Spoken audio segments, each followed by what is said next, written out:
Auzubillahiminesh-shaytanir-rajim. Bismillahir-rahmanir-rahim. Dated 7th of August 2020, Class 8, Subject Social Science, Resource and Development, Chapter Human Resources.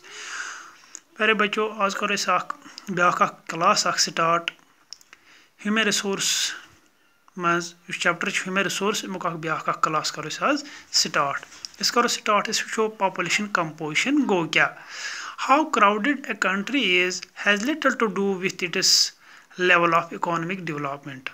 दबान कचा तसन अख country crowded अत कचा population असन तो मगर अगर न हम स्किलफुल आसन के अगर न इम निश क्वालिटीज आसन के कैरेक्टरिस्टिक्स आसन के तेल युस अतच इकोनॉमिक लेवल आसान सह वारिया कम आसान सह हेक न वारिया डेवलप्ड असित कहीं. For example, both Bangladesh and Japan are very densely populated, but Japan is far more economically developed than Bangladesh. For example, is nimo country आगज़ Bangladesh ते भी Japan. हम च वारिया densely populated, अच्छी वारिया population ज़्यादा, वारिया population चाहिए.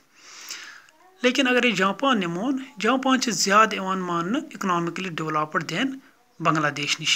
ये क्या जापानस मज क्या अच्छे स्किलफुल लुक अतिक लुक वारिया तम स्किलफुल तम हुनर मंद तम निश वारिया हुनर स्किल्स तम निश वारिया.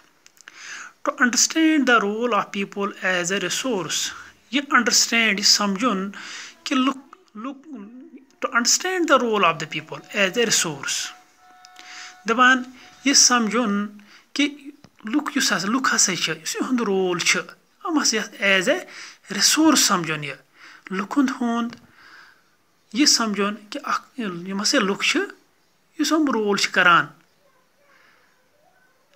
यह रिसोर्स क्या we need to know more about their qualities अस क्या अम खतर जरूरत यह जानन मोर अबाउट देयर क्वालिटीज इहदन ज़्यादा पान इहदन इमन स्किल्स क्वालिटीज कैरेक्टरिस्टिक्स इमन मुतलिक ज़्यादा पानस जानन. People very greatly in their age sex literacy level health conditions occupation and income level क्या लुक आसान इमन मज फर्क कत चीज़ मज फर्क आसान अगर इज एज निमोक अत मज फर्क आसान सेक्सस मज फर्क लिटरेसी मज फर्क लिटरेसी लेवल मज फर्क या हेल्थ कंडीशन मज फर्क ऑक्यूपेशन एंड इनकम लेवल इसलिए अक रीजन लुक हेकन बेकिस रीजन सत मैच गसित कहीं इम हेकन वेरी इमन मज variation Asit.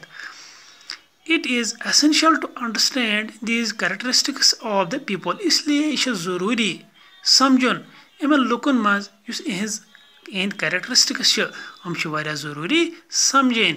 Population composition refers to the structure of the population. Us population composition ये क्या रेफर कर refer structure of the population गई क्या. The composition of the population helps us to know how many are males or females. Us population composition ये अत मज help करान अत जानस मज हेल्प करान कि कत्या मेल्स कत्या females which age group they belong to तो कत एज मज वनस कत्या बड़ जवान बच्चा शाबाश.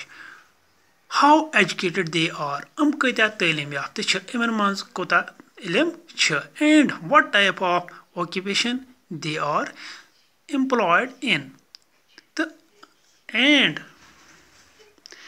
and what type of occupation तो कम कस्म कम करान they are employed in what their income level and health conditions इस पे इहज एम्प्लॉयमेंटस मुतलिक ते वनान इहंदिस इनकम लेवल तथ मुतलिक ते हेल्थ कंडीशनस इहंद तथ मुतलिक पॉपुलेशन कंपोजिशन वनान. इंशाअल्लाह ताला इस करो अमुक बे क्लास सब स्टार्ट अम ब्रोह कुन. अस्सलामु अलैकुम.